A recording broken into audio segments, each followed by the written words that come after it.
When did you annoy someone into giving you exactly what you wanted? The airline had canceled 3 of my flights and refused to pay the compensation they legally owed me because apparently every mechanical failure was somehow an act of God. Standing at gate B47, watching the departure board flip from on time to canceled 20 minutes before my sister's wedding rehearsal flight made my blood pressure spike. The gate agent mumbled something about unexpected weather conditions while 200 passengers stared at the perfectly clear Friday evening sky through the terminal windows. The pilot walking past actually told his co-pilot that maintenance really screwed up this time, but good luck getting anyone to admit that. After 2 hours at the customer service counter, I got rebooked for Saturday morning, which meant missing the entire rehearsal dinner. The agent promised compensation would process within 7 to 10 business days, which we both knew meant never. 3 weeks later, customer service told me their system showed weather as the cancellation reason, even though the pilot had announced the mechanical issue to all of us. My second canceled flight happened during a conference trip where the gate agent admitted the navigation system had failed, but when I called for compensation, they insisted their records showed weather delays. September's cancellation was the most brazen when my dad's birthday flight got axed because of what the maintenance crew chief called catastrophic engine problems, but customer service claimed it was atmospheric conditions. After burning through vacation days and hotel money 3 times, I decided to make their revenue management team feel exactly as frustrated as their compensation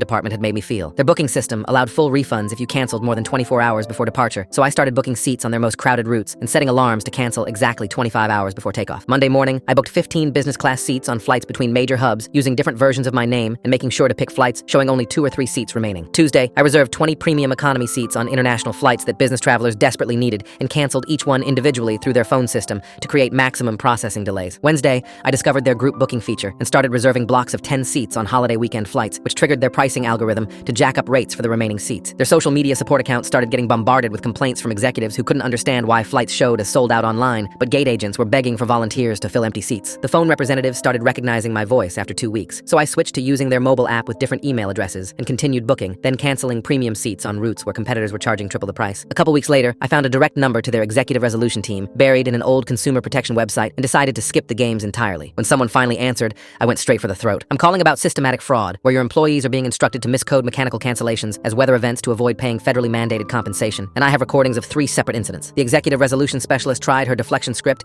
until I mentioned the specific flight numbers and dates, plus the names of employees who had admitted the real cancellation reasons on my recordings. She put me on hold for what felt like forever, while presumably checking with someone who actually had authority to fix this mess. After 40 minutes of their hold music, a new voice came on the line and introduced himself as Senior Vice President of Customer Experience. I've reviewed your file personally and discovered significant discrepancies in how your cancellations were coded, so I'm prepared to offer immediate resolution if we can come to an understanding about your recent booking patterns. The next morning, my checking account showed 3 deposits that were easily triple what they normally would have offered for domestic cancellations. A FedEx envelope arrived that afternoon with a handwritten apology note from the Senior Vice President, along with confirmation of complimentary elite status for 3 years and vouchers with no blackout dates. 6 months later, my cousin who works in the industry told me the airline had completely overhauled their cancellation tracking system, where customers could now see real-time documentation of any weather events affecting their flights. She also mentioned they had quietly terminated several middle managers who had been coaching staff to incorrectly code mechanical delays.